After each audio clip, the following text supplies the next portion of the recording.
शिव कौन है? कई लोग तुम्हारा हम तो इतना ही जानते हैं शिव जी पर, काऊ की शादी नहीं होती हो 16 सोमवार कर लो बस शिव जी प्रसन्न है। कईयों को शिवरात्रि जब आती है तो शिव जी पर भगे भगे जाएंगे लोटा भर करके, ओम नमः शिवाय नमः शिवाय नमः शिवाय। इतनी भीड़ लगी हो कि घुस जाएंगे, बिल्कुल ये नहीं देखेंगे थोड़ा शांति में करे, बस घुस जाएंगे। लोग शिव जी पे चढ़ा रहे होंगे, उन्हीं की खोपड़ी पे लोटा चढ़ा देंगे, नमः शिवाय नमः शिवाय नमः शिवाय। बस हमें तो जल चढ़ाना, किसी पे चढ़े, हम तो मंदिर हो आए। कई लोग कहते हैं ये भांग धतूरा फिर क्यों चढ़ाते हैं? देखिए भांग धतूरा चढ़ाना अच्छा है, पर भांग पीना नहीं चाहिए। प्रसाद समझ के पी रहे भर भर करके अब पड़े हुए हैं, ऐसा थोड़ा ना कहा था कि तुम्हें भांग पीकर नशे में धुत होकर पड़े रहना ये कोई साधना है? भगवान शिव को बीच में रख करके लोग ऐसा काम करते हैं। बल्कि कहा जाता है कि ऐसा कि योगी जब योग साधना करता है तो योगी को अपनी निद्रा त्यागनी होती है। क्या करनी होती है? नींद त्यागनी होती है। साधना करते करते एक समय ऐसा आता है कि उसकी आंखों में निद्रा नहीं आ सकती, नींद नहीं आएगी, नींद खत्म कर देगा वो। 24 घंटे केवल एक स्थित रूप में रहता है। नींद को हटा देता है। तो कहते जब कोई योगी अभ्यास कर रहा होता है ना, संसार का कोई योगी, तो वो भी थोड़ा थोड़ा आंशिक रूप से ऐसा नशा आदि लेता रहेगा कि एक समय ऐसा आएगा कि उसे वो नशे का असर नहीं होगा, वो उससे ऊपर उठ जाता है। लेकिन इसका मतलब ये नहीं था कि भोलेनाथ भर भर के प्याला लेंगे। वो एक योग प्रक्रिया बताई गई है योगियों के लिए, उसको आम लोगों ने बस एक अपना रास्ता बना लिया, जो कि गलत है। प्राय आप देखें राजाएं जो होते थे, जैसे चंद्रगुप्त था, चंद्रगुप्त मौर्य, चाणक्य ने देखा इसके दुश्मन बहुत हैं, कहीं ये मारा ना जाए, मेरी अनुपस्थिति में कोई इसको जहर ना दे दे तो ये मारा जाएगा। तो उसको थोड़ा थोड़ा प्रतिदिन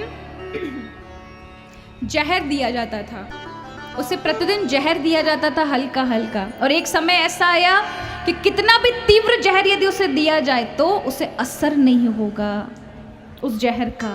ऐसे प्राय राजाओं के साथ कई उपाख्यान दिया जाता था।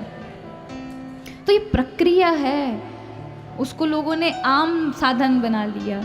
शिव का केवल पहचान भांग पीना धतूरा खाना नहीं है। उनसे महान योगी, उनके जैसा शिव तत्व जिसने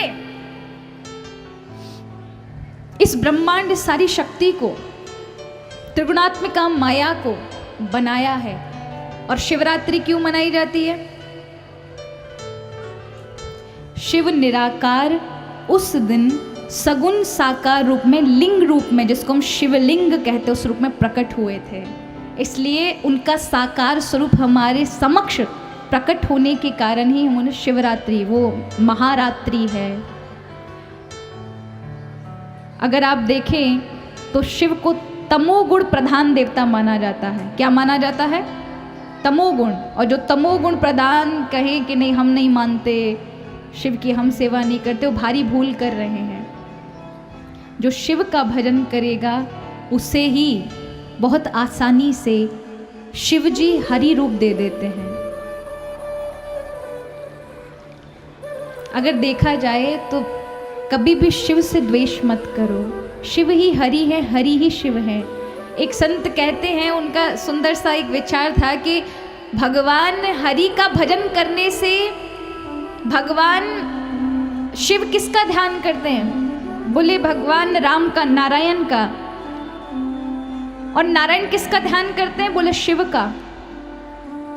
तो नारायण का जो गौर वर्ण है वो तो शिव को मिल गया, और शिव का जो श्याम वर्ण है वो नारायण को मिल गया, क्योंकि वो ऐसे एक दूसरे के ध्यान में इतने रंग चुके हैं कि अन्यत्र किसी का ध्यान उन्हें आता नहीं है महाराज। इसलिए शिव विष्णु और ब्रह्मा, तीनों में कोई अंतर नहीं और कभी भिन्नता समझना भी नहीं चाहिए।